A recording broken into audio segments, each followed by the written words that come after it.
Hello everyone, Yamunotri ধাম দর্শনের পর আজ আমরা চলেছি উত্তরকাশীর পথে। আগেও যেমন আমি আপনাদের বলেছি, উত্তরকাশী উত্তরাখণ্ড জেলার সদর শহর।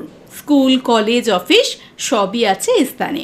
উত্তরকাশী শহর থেকে আপনারা চাইলে নানা স্থান ট্রেক করে ঘুরে আসতে পারেন।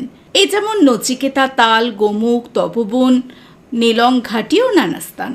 উত্তরকাশী শহরের ঠিক মাঝখানেই রয়েছে একটি সুন্দর জলের লেক, যার নাম উত্তরকাশী লেক।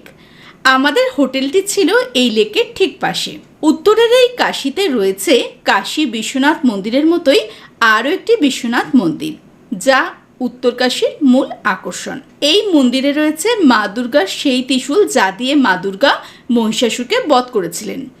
এছাড়াও এই স্থানে মহাদেব মার্কণ্ড ঋষিকে যম দেবতার হাত থেকে মুক্ত করেছিলেন। এ ধরনের নানা ঘটনা জড়িয়ে রয়েছে এই মন্দিরের সাথে। তাই ভগবান শিবের এই